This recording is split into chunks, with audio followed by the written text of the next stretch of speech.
inside the cabin this morning with the door closed because the wind's coming right at us, or we are going right into the wind. So yeah, beautiful fall colors.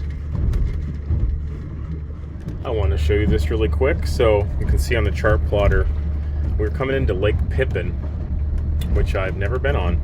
I've heard about it. I hear about it a lot when you live in this part of the world, but it's the first time going through it. You can see they either dredge or, they must dredge it to keep the depth going for the barges. But if you deviate off of it even a little, it goes up to 2 or 3 feet, which is fine. The barge will handle that, but yeah, sometimes it's like Mobile Bay. It was the same way. I suppose the wind could pick up here and probably get pretty nasty too. Not today though. How you doing, little dog? We're almost there. She's even shaking. That's rare. She usually never gets scared. We're almost there. Okay, well, we're tacking again.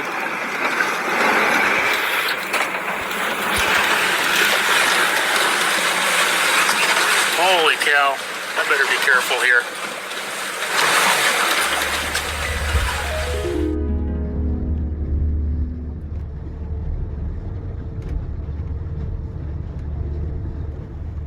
We are coming up on a town called Lake City, Minnesota. It feels like a good place to stop for the day. I think we'll go find a place to anchor and maybe go do some exploring.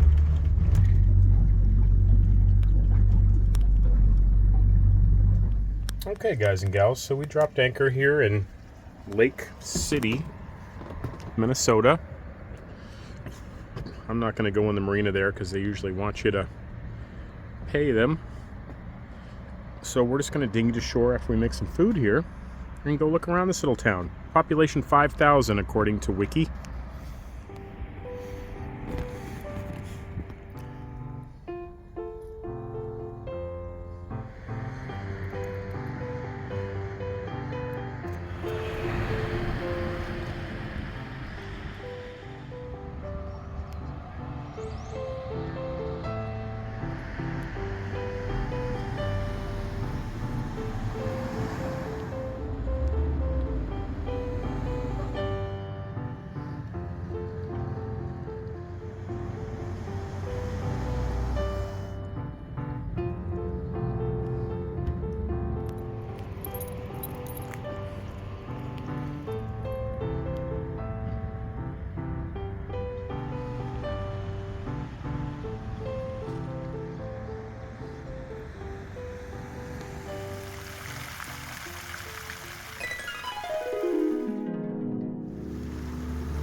Coolest thing about being on a shanty boat as opposed to any other kind of boat, trawler and ski boat and pontoon boat or whatever, is when you get going, especially if it's a boat that tracks well, which the barge does, you can just walk around. You walk around. I've been cleaning up the galley here and putting stuff away, and it's like most of the time you got to kind of, well, especially like with a boat like the Vagabond, for example, you're just kind of tied to the wheel. All you're doing is driving, which is fine, right? But after a while, you just feel like you're kind of, you're doing a job, right? Especially if you're on a long trip. But on the shanty boat here, I can just literally, here, I'll turn the phone around. I can just go over here and I can just, clean up. I made myself a little trash thing out of a little 6-pack beer can holder. I put stuff in the trash. I make the bed. Every once in a while I just look out here and make sure I'm going straight, because, if you walk around too much, you can kind of affect the steering. But for the most part, it's just going straight. And when I'm out here on Lake Pippin, for example, going to the next lock and dam at the end of this, way out there, I can see it. Maybe you guys can see it right here at the very tip. It kind of comes down. I think it's lock number 4. And yeah, 5 miles an hour, just kind of taking it all in, working on little stuff, cleaning up when you have to. I'm about to do my curls with my 15-pound dumbbells. So anyways, that's reason number 1, if you're gonna do the Great Loop, to do it on a shanty boat.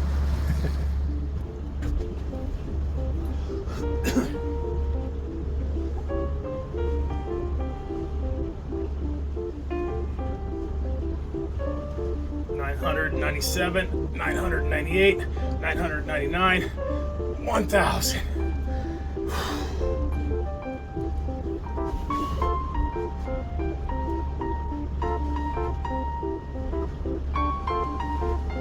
$499, 500. Oof.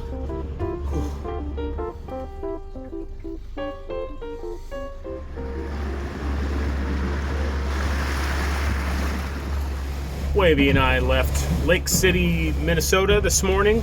We anchored right off the breakwall last night and walked around a couple times. It's, yeah, nice little river town. I've never heard of it. I bet you there's going to be a lot of little towns like this that we're going to just kind of come across and be surprised by. That's my favorite thing to do. Wiki says it's about 5,000 people. Had a nice little downtown with all the old brick buildings. And we walked to the wrong side of the tracks where they still had some industry there. It looked like the railroad came in. And if I was judging by the smell in the air, it was like maybe granary, something like that. And it kind of smelled like a brewery, like a big brewery or something. But I didn't see any evidence of like a brewery necessarily. But, some kind of food product. And, yeah, I mean, I lived there. I noticed there were people fishing off the breakwall and off the beach, and they were all from an Asian country. I did try to talk to a couple of them, and they just pointed to their mouth like they don't speak English or they can't talk to me or something. I kind of got the feeling like they were instructed to do that. I don't know, but they wouldn't talk to me. They just smiled and just pointed their mouth like, I don't understand you or something. So, but they were from some Asian country. I want to say China maybe, or Philippines or something. Hmongs. I know there is a lot of Hmongs in upper Midwest here. There used to be. I think there still is. And they do like to fish. So yeah, in neat town. I'd live there. Nice, peaceful, nice neighborhoods, nice parks. Of course, the Mississippi River and Lake Pippin right here. Looked like people were catching fish. I keep seeing fish jumping. I don't know what they are, but we're not going to start fishing until we get a little bit farther down because we're kind of trying to beat winter, which is eventually coming. We actually have the wind at our backs today, so we're coming to the end of Lake Pippin here. As far as I can tell, it's going to start to narrow down again, the Mississippi River, and we'll have to start paying more attention. But right now we're just going with the wind and with the waves, little 1-footers, and they're just kind of pushing us along. It's great. I'm just sitting here in the doorway on the stool, taking it all in. So, okay, guys, we're going to continue on. This is just going to go on and on and on, so I hope you don't get bored. Stay tuned.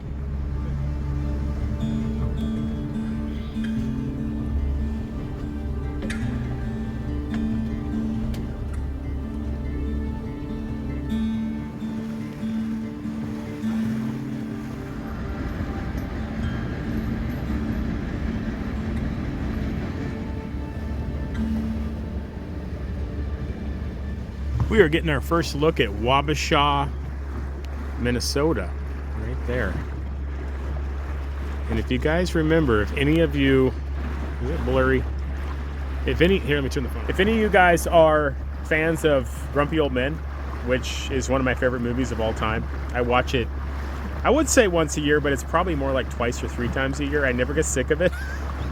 The second one, though, they blew that one big time. It's still watchable. The second one's better than most movies put out there, but the first one, Grumpy Old Men, is an absolute classic.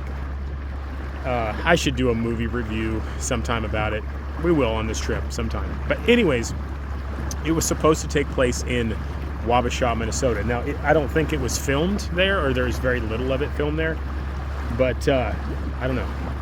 Just visiting Wabasha. I've never been there. I've, lived in Minnesota off and on for many years, and I've never been to Wabasha. So this will be the first time. This is really cool. So let's go walk around and check it out. The Beagle and I need a bath. So we're going to go over to this little beach over here that we see before we get to Wabasha. Well, I can tell by that buoy that the current is picking up. And just turning around here, I can tell too.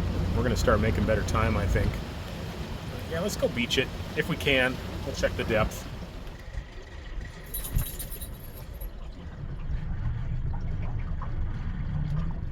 Piece of cake. Man, I love it. Didn't even have to do anything. Just pull up and it's holding itself. And there's Wabasha right there. Oh my goodness.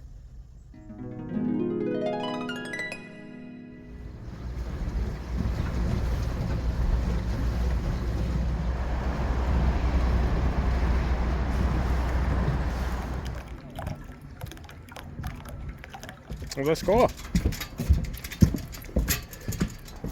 Well, howdy guys and gals. We are in Wabasha, Minnesota, and we stopped at the floating dock. We got a 6-hour limit. We can't stay the night there, but that's okay. We don't want to.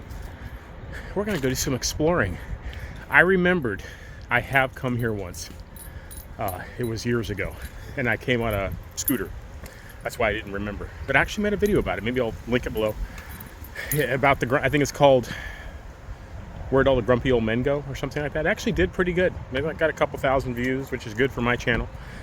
So yeah, let's go walk around. Let's check this place out. This is a neat little town. I think it's only improved in the past couple of years. It's like starting to come back to life.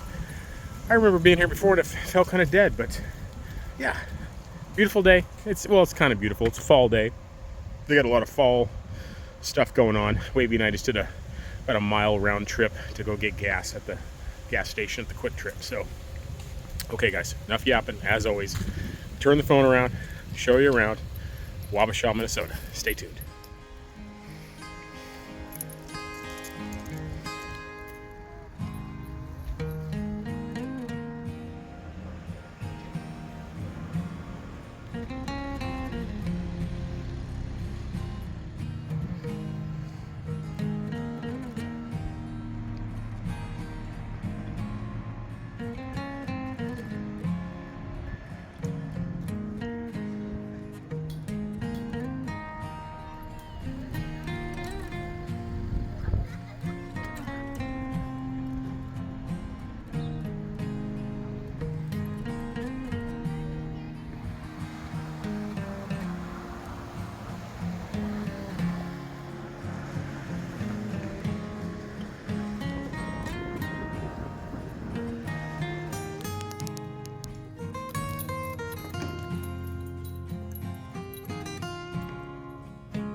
It really feels like fall here today, guys.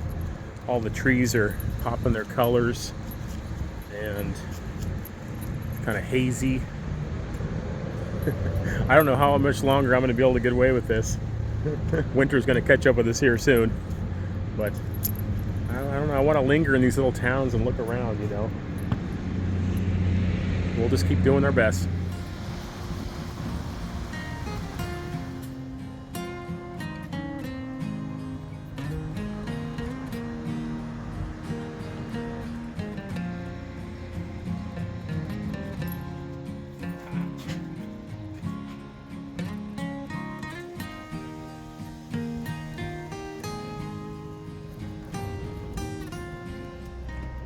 Alright guys and gals, so we left Wabasha. It's getting kind of late in the day, and there is a lock just a couple miles down the river here. And those are better to hit in the morning or not too late, because I'm not sure what's on the other side of them, and you know, a place to anchor for the night. So let me turn the phone around and show you what my idea is for tonight. So there's this island right here called Hershey Island, and if you know this map here can be believed, it looks like you might be able to come in to the middle of it if it's not too shallow, and we'd have a really nice protected anchorage in like every direction there. So, and that's this island right here. So let's go behind it, see what we can find, and if it's not what I think it is, we'll keep looking. But there's lots of places to anchor around here. We'll find something. Okay, so that little island enclave ended up not being the ticket. So what we're doing is we're testing out these flood plains on the sides of the Mississippi here. and I'm gonna go up in this channel here. So far, so good. It's about 3, 4, 5 feet up in here, and I'm gonna get up to kind of where the wind is. There's a wind break, and then I'll throw anchor. And we'll probably stay there tonight, so stay tuned. I'll show you. Okay, so I ran it into this cove until it started to get to about 2 feet, and I figured that was far enough. And I cut the engine and drifted back into the 3-foot range, and I threw the anchors out. It's not the world's most exciting anchorage, and we can't really go to shore. You know, we'll have to like travel a bit tomorrow before we find a place to let the Beagle, you know, go to shore and all that, but that's okay. There's going to be lots of nights like this where we just kind of find a spot off the channel and throw anchor. And we have everything we need on board. It's like a floating island, so you got lots of walking today, so no complaining. I was just looking out the back window here and I saw some movement, and that's a duck blind. There's at least one hunter in there, and I think I saw his dog's head stick out. Hope I'm not disturbing his hunting. Is that the tail of his dog right there?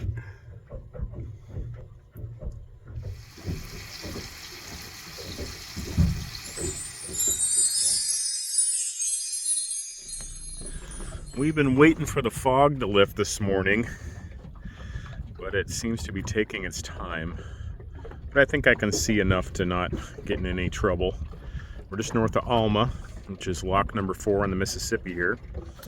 Stayed here last night without incident. It was great, other than there's duck hunters here, and it scared Wavey at about 5 in the morning. They came by here and went up in there somewhere with their and they were shooting ducks, and Wavey crawled in, snuggled in next to me because she's scared by gunfire. Anyways, let's get started. All right, I'm coming back out on the channel here.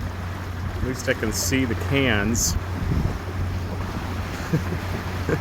This is where it kind of gets a little nerve-wracking, because you just never know if like a big barge, a river barge, is going to come out of the mist, you know, 15 feet off your bow.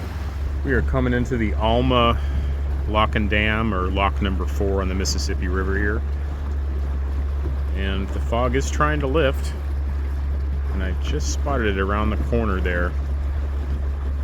I can't see on my screen right now, but I think I'm catching it for you guys.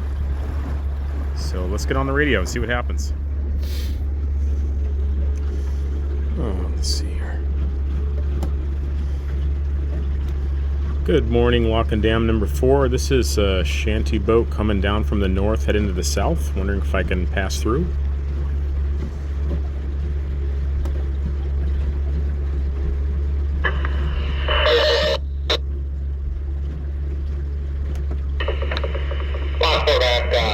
Yeah, we're just going to bring the line of comment here and probably about a half hour or so, and then we'll get you down. Sounds good, thank you. All right, guys, so we got a hold of the lockmaster, lock number 4 here, and he said about a half an hour, so I'm gonna find a little place to hang out until he calls me. I'll just leave the radio on channel 14.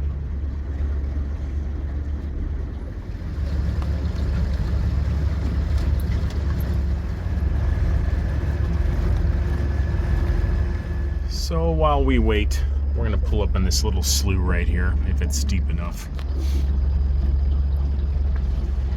All right, so we were just coming in there, and I look out the window and I can see the bottom, and it came up to 1 foot. So I just threw it in reverse, backed out, threw out the claw anchor, and this should be fine. I mean, it'll float in 1 foot, but I'm on the edge of where it kind of comes up right here in this slough. So never assume it's going to be deep enough.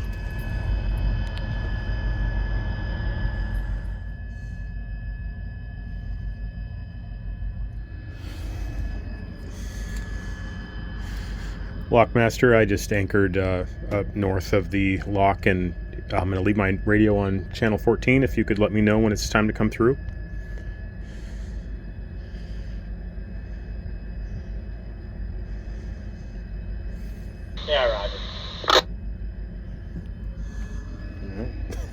Fog's starting to lift.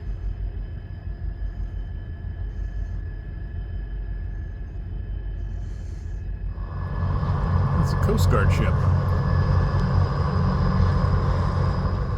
Okay, the lockmaster called us in, so we are heading over there right now. All right, we're coming into the chamber. They said I could just float it, so I don't even have to tie up like the last one, which is great. That's the easiest.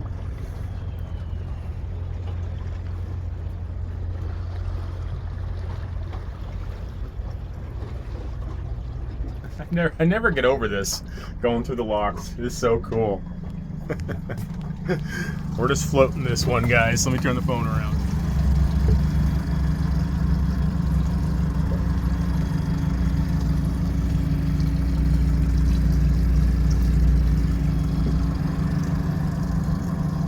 And they're closing the gates.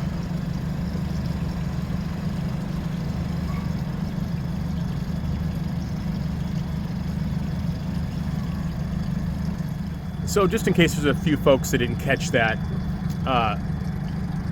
if they say you can float it, you can ask. I'm going to start asking. It just means you don't have to tie up to the wall. And I prefer that because my bumpers are just barely wide enough to clear the gutters on the on the barge.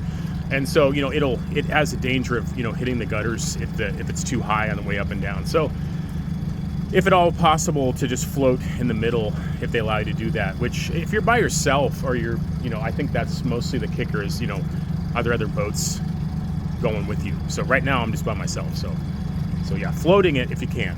Just remember that when you do your trip. Town of Alma, Wisconsin. Just a little wide spot on the road, it looks like. Now that the fog is burning off us. I love all the bluffs on the Mississippi here. It's gorgeous. Such a gorgeous part of the world. How can you go wrong doing this trip? You can see on the ladder here. Let's see if I can get it. They're slowly taking us down right now. You can hardly feel it. I said it on the Shantyboat Beagle adventure, and I'll say it here again. When they do this just for little old me, just for little old Wavey, it just blows my mind. I mean, this lock and dam system is a piece of history. It's amazing. I'm gonna do eventually on this trip an involved video on the lock and dam system and how a lot of people don't understand, you know, when it was built, how it was built, and how it's past its original lifespan or longevity. I mean, it's in danger. They aren't funding it is part of the problem. So, you know, and if this ever broke down, it wouldn't just be, you know, people like us that are pleasure crafts and having adventures. You know, it would be all the goods and services, well, the goods, I suppose, and services, going up and down this river. It's amazing. When you get out here, you'll see it's a thoroughfare of barges and commodities going up and down the country. So yeah, when you go through here and they go through the whole apparatus, you know, lowering and closing gates and stuff, just for, in this case, me and the Beagle right now. It's very humbling. So, you know, hopefully that makes sense, you know. Okay, guys, we're almost through. I think they're opening right now. Okay, they're opening up on the other side right now, so I better... The boat likes to float sideways when it's not under power, so let's straighten her out. Okay, they're opened up. Let's get out of their way. They can keep doing their job.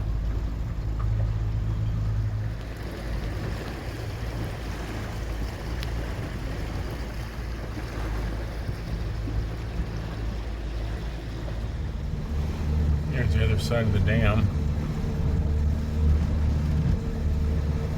Probably a good place to fish.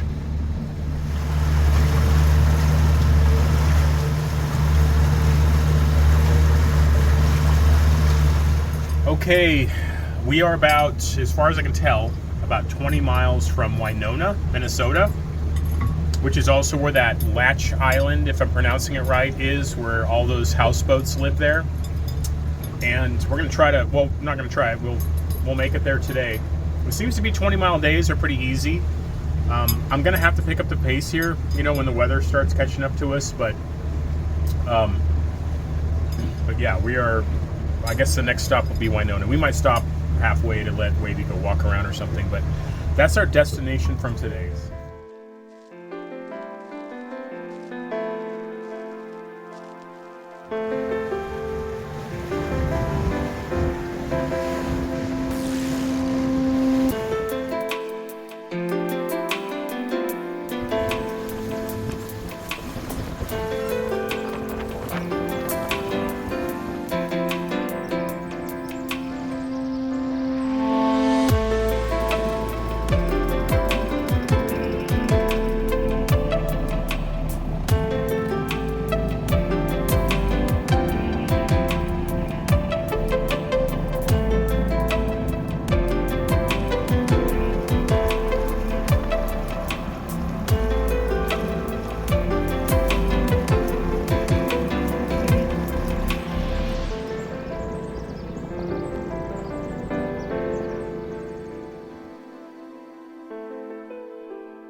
I dare leave this dog on the boat. You're spoiled rotten. Yes, you are.